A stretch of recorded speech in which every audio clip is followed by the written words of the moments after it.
جناب عروہ حضرت عائشہ رضی اللہ تعالیٰ عنہ سے روایت کرتے ہیں، انہوں نے فرمایا رسول اللہ صلی اللہ علیہ وسلم نے اپنی ایک بیوی کا بوسہ لیا، پھر نماز کے لیے تشریف لے گئے اور وضو نہیں کیا۔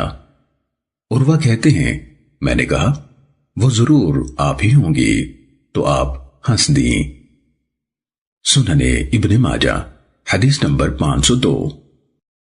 حضرت علی رضی اللہ تعالیٰ عنہ سے روایت ہے، انہوں نے فرمایا رسول اللہ صلی اللہ علیہ وسلم سے مزی کے متعلق سوال کیا گیا تو آپ نے فرمایا اس سے وضو ہے اور منی سے غسل ہے۔ سننے ابن ماجہ حدیث نمبر 504۔ حضرت مقداد بن اسود رضی اللہ تعالیٰ عنہ سے روایت ہے کہ انہوں نے نبی صلی اللہ علیہ وسلم سے دریافت کیا کہ اگر مرد اپنی بیوی کے قریب جائے اور انزال نہ ہو تو کیا حکم ہے؟ آپ صلی اللہ علیہ وسلم نے فرمایا جب کسی کو یہ صورتحال پیش آئے تو وہ اپنی شرمگاہ پر پانی ڈال لے، یعنی استنجا کر لے اور وضو کر لے۔ سننے ابن ماجہ حدیث نمبر 505۔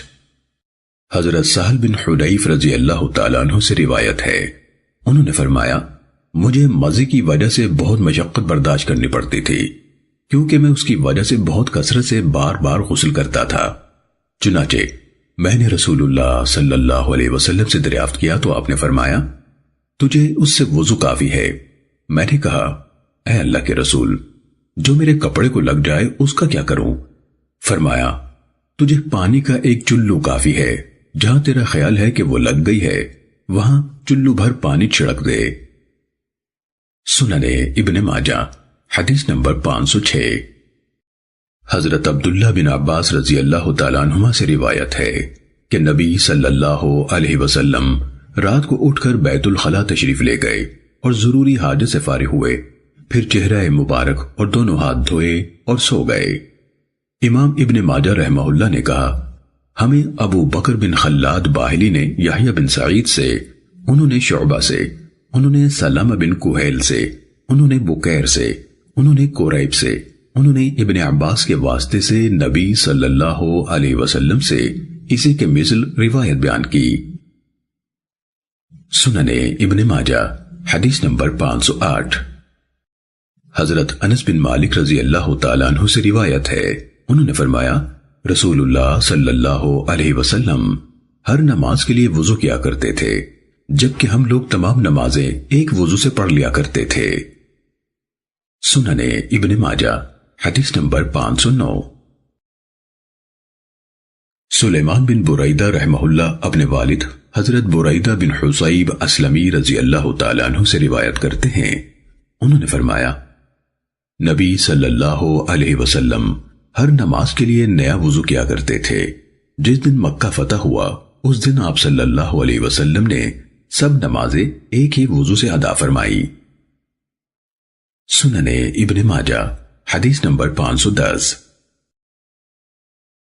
حضرت عباد بن تمیم رحمہ اللہ اپنے چچا حضرت عبداللہ بن یزید بن عاصم رضی اللہ تعالیٰ عنہ سے روایت کرتے ہیں، انہوں نے فرمایا نبی صلی اللہ علیہ وسلم سے عرض کیا گیا کہ اگر کوئی آدمی نماز میں کچھ محسوس کرے، یعنی اسے شک پڑے کہ ہوا خارج ہوئی ہے تو کیا کرے؟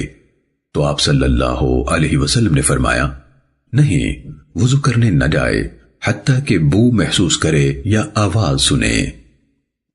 سننے ابن ماجہ حدیث نمبر 513۔ حضرت ابو سعید خدری رضی اللہ تعالیٰ عنہ سے روایت ہے، نبی صلی اللہ علیہ وسلم سے نماز میں وضو ٹوٹنے کا شبہ پیدا ہونے کے بارے میں سوال کیا گیا تو آپ صلی اللہ علیہ وسلم نے فرمایا نماز چھوڑ کر نہ جائے حتیٰ کہ آواز سنے یا بو محسوس کرے۔ سننے ابن ماجہ حدیث نمبر 514۔ حضرت ابو ہریرہ رضی اللہ تعالیٰ عنہ سے روایت ہے کہ رسول اللہ صلی اللہ علیہ وسلم نے فرمایا آواز یا بو کے بغیر وضو دوبارہ کرنا ضروری نہیں ہوتا۔ سننے ابن ماجہ حدیث نمبر 515۔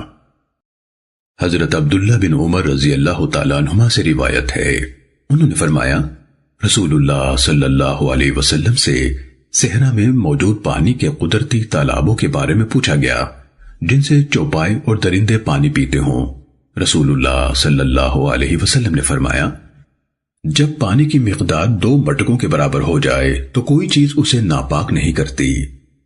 امام ابن ماجہ رحمہ اللہ نے محمد بن اسحاق کے دوسرے شاگرد عبداللہ بن مبارک کے واسطے سے اسی طرح کی روایت بیان کی۔ سنن ابن ماجہ حدیث نمبر 517۔ حضرت عبداللہ بن عمر رضی اللہ تعالیٰ عنہما سے روایت ہے، رسول اللہ صلی اللہ علیہ وسلم نے فرمایا، جب پانی 2 یا 3 مٹکے ہو تو اسے کوئی چیز ناپاک نہیں کرتی۔ امام ابن ماجہ رحمہ اللہ کے شاگرد ابو حسن بن سلمہ قطان نے یہی روایت اپنی عالی سند سے یعنی بواسطہ ابو حاتم و ابو ولید وغیرہ حماد سے امام ابن ماجہ کے واسطے کے بغیر بیان کی ہے۔ سنن ابن ماجہ حدیث نمبر 518۔ حضرت لبابہ بنت حارث رضی اللہ تعالیٰ عنہ سے روایت ہے، انہوں نے فرمایا، حضرت حسین بن علی رضی اللہ تعالیٰ عنہما نے نبی صلی اللہ علیہ وسلم کی گود میں پیشاب کر دیا۔ میں نے عرض کیا، اے اللہ کے رسول، اپنا کپڑا مجھے دیجئے اور خود کوئی اور کپڑا پہن لیجئے۔ آپ صلی اللہ علیہ وسلم نے فرمایا، لڑکے کے پیشاب سے تو چھینٹے مارے جاتے ہیں اور لڑکی کے پیشاب کی وجہ سے کپڑا دھویا جاتا ہے۔ سنن ابن ماجہ حدیث نمبر 522۔ حضرت عائشہ رضی اللہ تعالیٰ عنہ سے روایت ہے، انہوں نے فرمایا، نبی صلی اللہ علیہ وسلم کی خدمت میں ایک شیرخوار بچہ لایا گیا۔ اس نے آپ صلی اللہ علیہ وسلم کے کپڑوں پر پیشاب کر دیا۔ آپ نے وہاں پانی چھڑک دیا اور کپڑا دھویا نہیں۔ سنن ابن ماجہ حدیث نمبر 523۔ حضرت ام قیس بنت محسن رضی اللہ تعالیٰ عنہ سے روایت ہے، انہوں نے فرمایا، میں رسول اللہ صلی اللہ علیہ وسلم کی خدمت میں اپنا ایک شیرخوار بچہ لے کر حاضر ہوئی جو ابھی کھانا نہیں کھاتا تھا۔ اس نے آپ صلی اللہ علیہ وسلم کے کپڑوں پر پیشاب کر دیا تو آپ صلی اللہ علیہ وسلم نے پانی منگوایا اور اس پر چھڑک دیا۔ سنن ابن ماجہ حدیث نمبر 524۔ حضرت علی رضی اللہ تعالیٰ عنہ سے روایت ہے کہ نبی صلی اللہ علیہ وسلم نے شیرخوار کے پیشاب کے بارے میں فرمایا، لڑکے کے پیشاب پر پانی چھڑکا جاتا ہے اور لڑکی کا پیشاب دھویا جاتا ہے۔ ابو الحسن بن سلمہ نے کہا، ہمیں احمد بن موسیٰ نے ان کو ابو الیمان مصری نے بیان کیا کہ میں نے امام شافعی رحمہ اللہ سے اس حدیث نبوی کے متعلق سوال کیا جس میں یہ حکم ہے کہ لڑکے کے پیشاب پر پانی چھڑکا جائے اور لڑکی کے پیشاب سے کپڑا دھویا جائے۔ میں نے پوچھا، اس فرق کی وجہ کیا ہے جبکہ دونوں پیشاب ایک ہی چیز ہے؟ امام شافعی رحمۃ اللہ علیہ نے فرمایا، اس کی وجہ یہ ہے کہ لڑکے کا پیشاب پانی اور مٹی سے ہے اور لڑکی کا پیشاب گوشت اور خون سے ہے۔ پھر کہا، سمجھ گئے؟ میں نے کہا، جی نہیں، میں نہیں سمجھا۔ فرمایا، اللہ تعالیٰ نے جب آدم علیہ السلام کو پیدا کیا تو انہیں مٹی اور پانی سے پیدا کیا اور حوا علیہ السلام ان کی چھوٹی پسلی سے پیدا ہوئی۔ گویا لڑکے کا پیشاب پانی اور مٹی سے وجود میں آیا ہے جس سے آدم علیہ السلام بنے تھے، اور لڑکی کا پیشاب گوشت اور خون سے جس سے حوا علیہ السلام کی تخلیق ہوئی۔ اب سمجھ گئے ہو؟ میں نے کہا، جی ہاں۔ انہوں نے فرمایا، اللہ تجھے اس علم و فہم سے فائدہ دے۔ سنن ابن ماجہ حدیث نمبر 525۔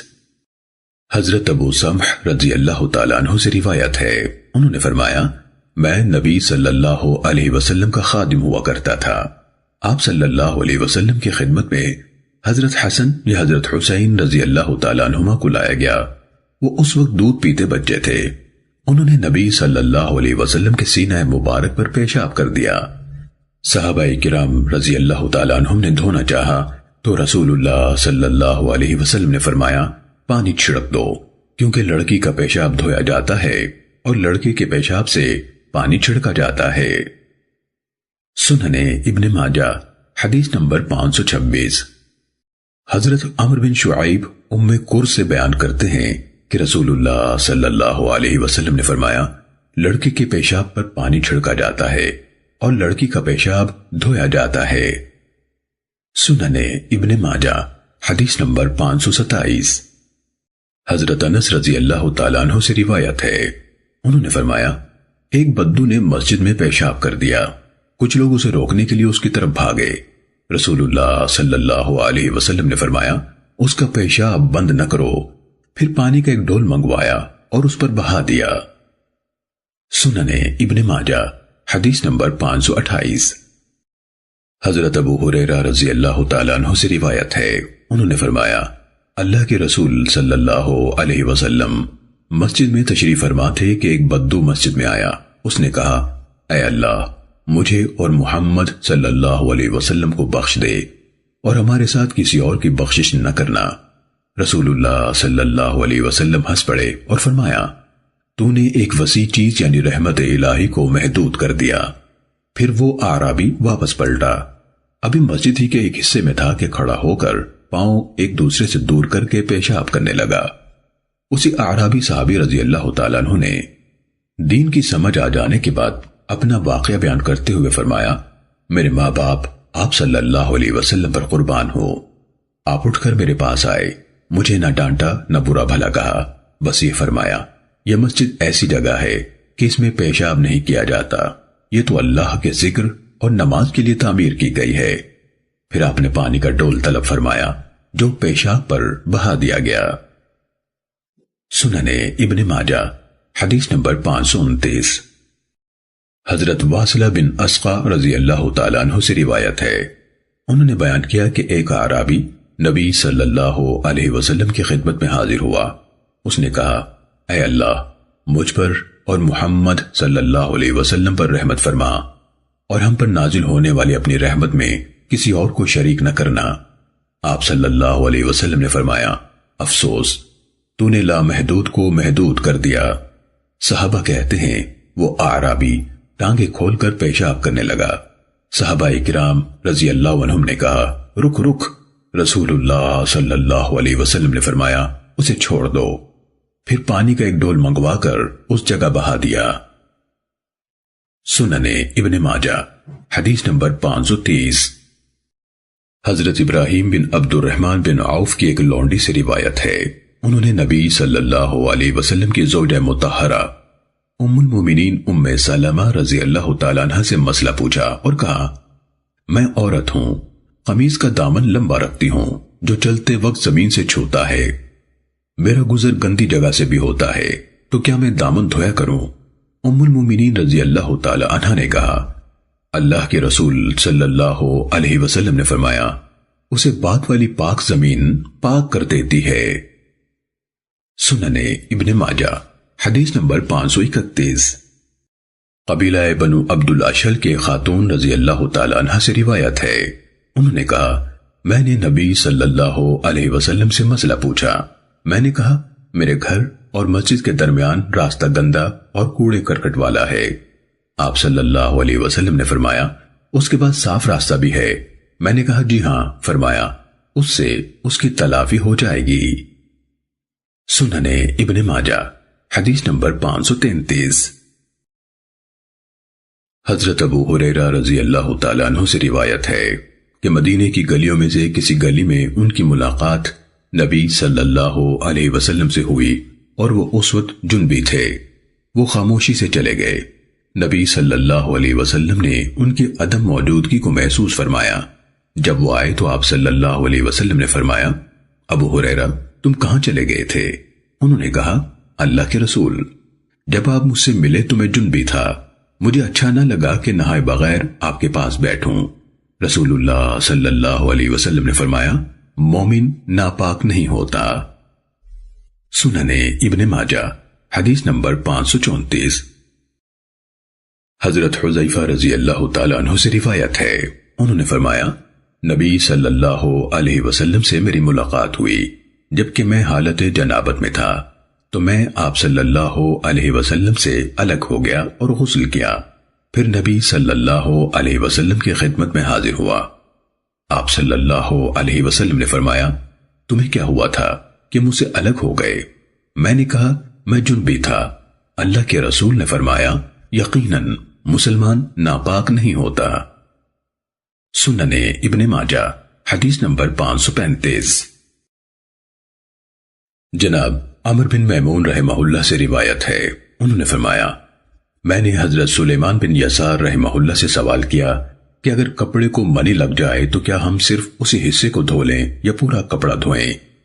حضرت سلیمان رحمہ اللہ نے فرمایا، حضرت عائشہ رضی اللہ تعالی عنہ نے فرمایا، نبی صلی اللہ علیہ وسلم کے کپڑے کو بھی وہ چیز لگ جاتی تھی تو ہم کپڑے کو دھو کر اسے اتار دیتے تھے، پھر وہی کپڑا پہن کر نماز پڑھنے تشریف لے جاتے، اور مجھے کپڑے میں دھونے کا نشان نظر آ رہا ہوتا تھا۔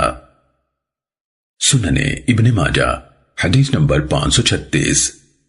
حضرت عائشہ رضی اللہ تعالیٰ عنہ سے روایت ہے، انہوں نے فرمایا، بعض اوقات میں اس چیز کو رسول اللہ صلی اللہ علیہ وسلم کے کپڑے پر سے خود اپنے ہاتھ سے کھرچتی تھی۔ سننے ابن ماجہ حدیث نمبر 537۔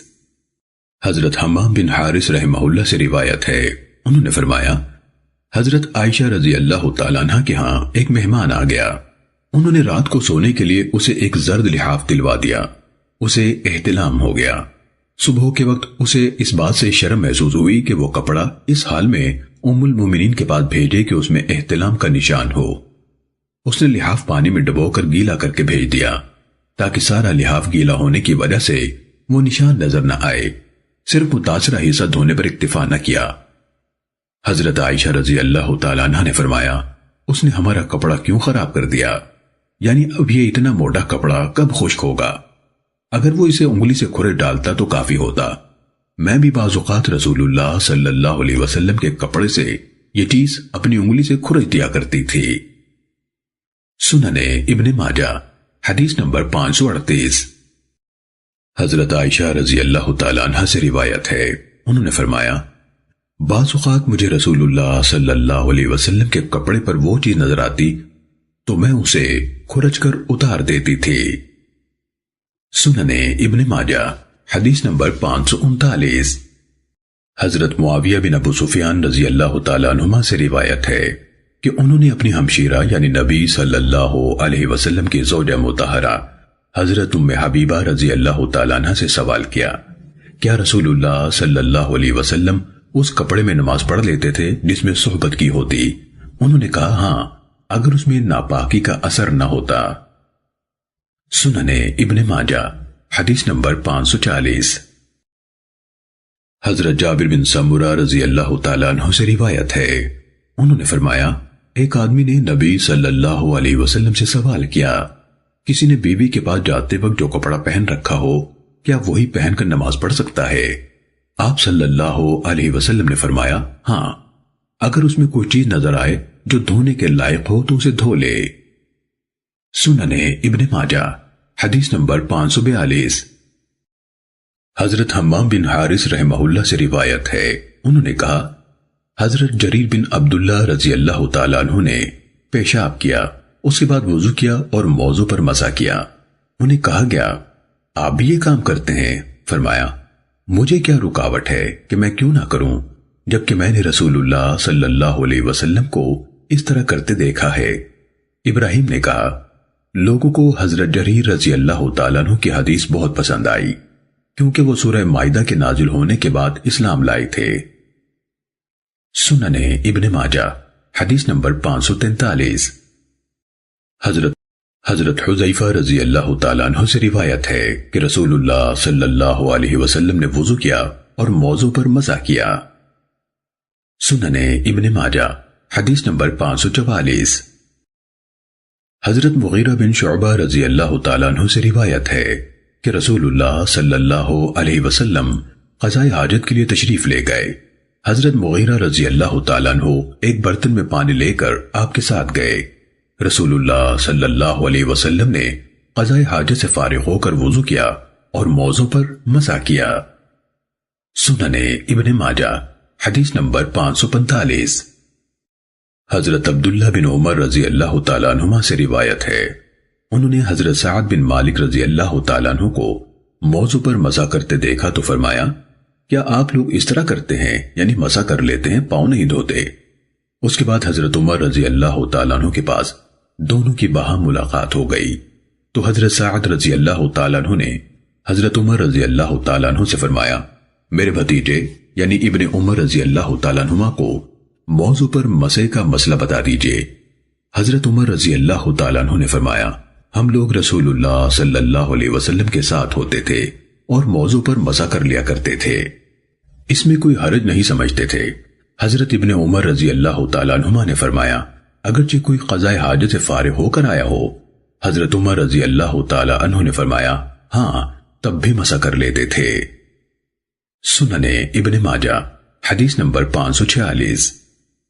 حضرت شریح بن ہانی رحمہ اللہ سے روایت ہے، انہوں نے فرمایا میں نے حضرت عائشہ رضی اللہ تعالیٰ عنہ سے موضوع پر مسح کا مسئلہ پوچھا تو انہوں نے فرمایا حضرت علی رضی اللہ تعالیٰ عنہ کے پاس جاؤ کیونکہ انہیں یہ مسئلہ مجھ سے زیادہ معلوم ہے۔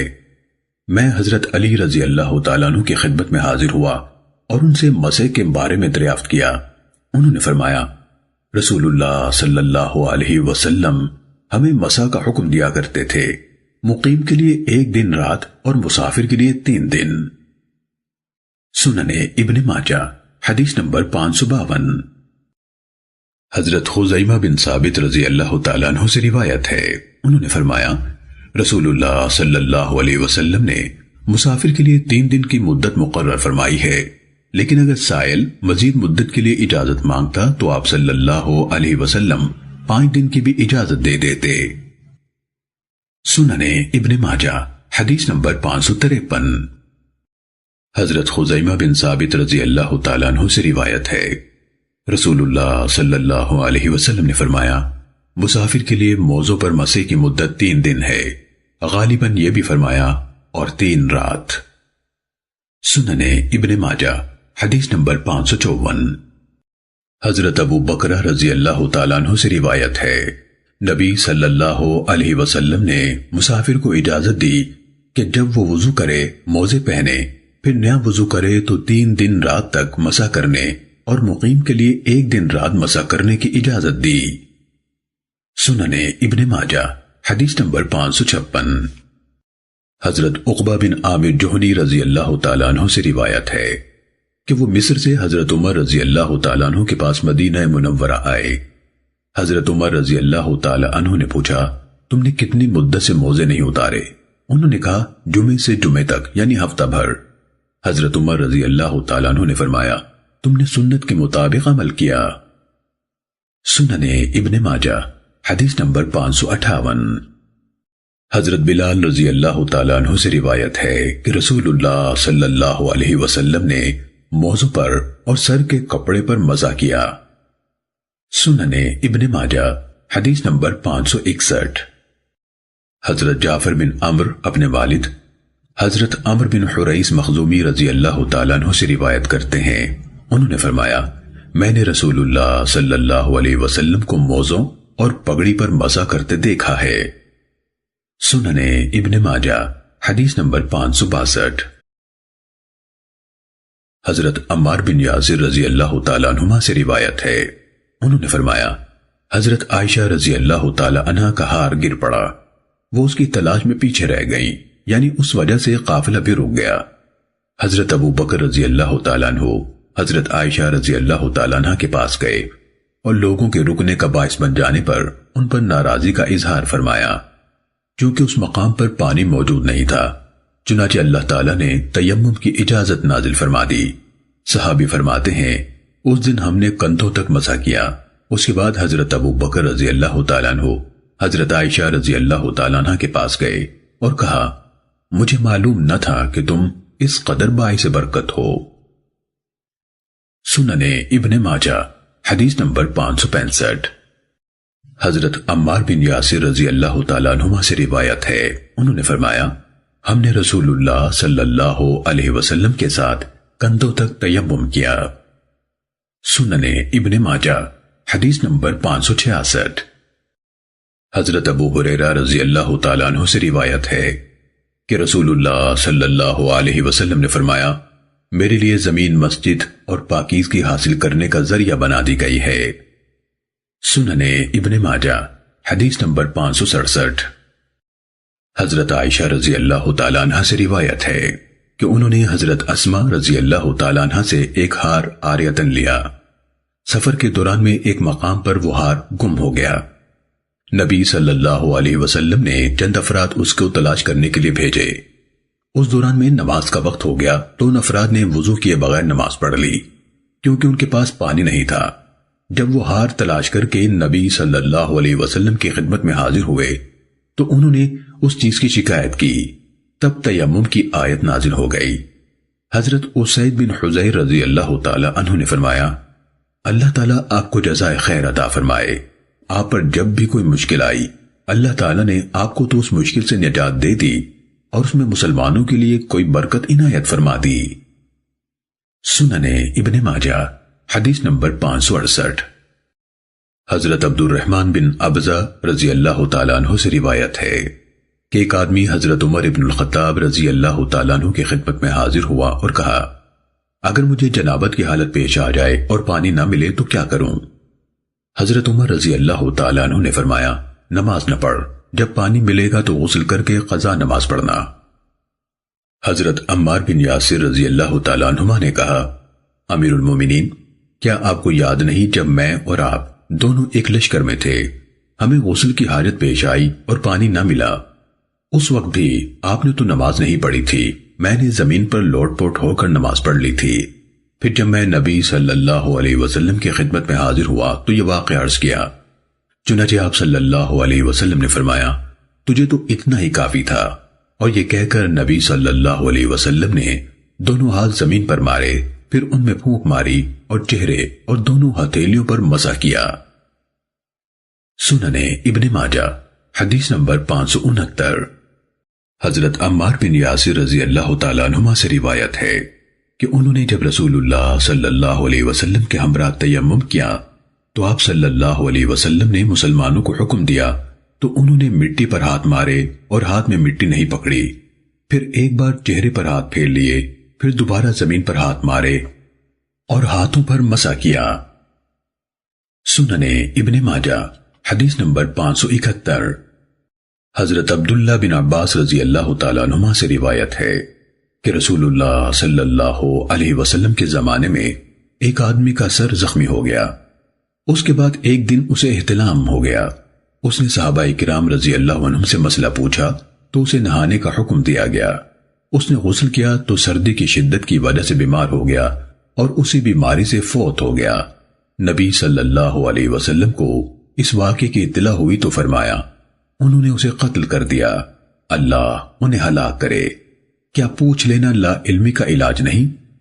حضرت عطا رحمہ اللہ نے فرمایا، ہمیں روایت پہنچی ہے کہ رسول اللہ صلی اللہ علیہ وسلم نے فرمایا تھا، کاش وہ باقی جسم دھو لیتا اور سر کو رہنے دیتا جہاں اسے زخم تھا۔ سنن ابن ماجہ حدیث نمبر 572۔ ام المومنین میمونہ رضی اللہ تعالیٰ عنہ سے روایت ہے، انہوں نے فرمایا، میں نے نبی صلی اللہ علیہ وسلم کے لیے غسل کا پانی رکھا تو آپ نے غسل جنابت کیا، پہلے بائیں ہاتھ سے برتن کو چکا کر دائیں ہاتھ پر پانی ڈالا اور 3 بار اپنے دونوں ہاتھ دھوئے، پھر اپنی شرمگاہ پر پانی ڈالا اور استنجا کیا، پھر زمین پر ہاتھ رگڑا اور صاف کر لیا، پھر کلی کی اور ناک میں پانی ڈالا، 3 بار چہرہ مبارک دھویا اور 3 بار بازو دھوئے، پھر باقی جسم پر پانی بہا لیا، پھر ایک طرف ہو کر دونوں پاؤں دھو لیے۔ سنن ابن ماجہ حدیث نمبر 573۔ حضرت جبیر بن مطعم رضی اللہ تعالیٰ عنہ سے روایت ہے، انہوں نے فرمایا، رسول اللہ صلی اللہ علیہ وسلم کی مجلس میں غسل جنابت کے بارے میں بحث ہو گئی تو رسول اللہ صلی اللہ علیہ وسلم نے فرمایا، میں تو اپنے سر پر 3 لب پانی ڈالتا ہوں۔ سنن ابن ماجہ حدیث نمبر 575۔ حضرت جابر رضی اللہ تعالیٰ عنہ سے روایت ہے، انہوں نے فرمایا، میں نے عرض کیا، اے اللہ کے رسول، میں سرد علاقے میں رہتا ہوں تو غسل جنابت کیسے کروں؟ آپ صلی اللہ علیہ وسلم نے فرمایا، میں تو اپنے سر پر 3 لب ڈالتا ہوں۔ سنن ابن ماجہ حدیث نمبر 577۔ حضرت ابو ہریرہ رضی اللہ تعالیٰ عنہ سے روایت ہے کہ ان سے ایک آدمی نے سوال کیا، جب میں جنبی ہوں تو غسل کرتے وقت سر پر کتنا پانی ڈالا کروں؟ حضرت ابو ہریرہ رضی اللہ تعالیٰ عنہ نے فرمایا، رسول اللہ صلی اللہ علیہ وسلم اپنے سر مبارک پر 3 لب پانی ڈالا کرتے تھے۔ اس شخص نے کہا، میرے بال لمبے ہیں۔ ابو ہریرہ رضی اللہ تعالیٰ عنہ نے فرمایا، رسول اللہ صلی اللہ علیہ وسلم کے بال تجھ سے زیادہ تھے اور زیادہ پاکیزہ تھے۔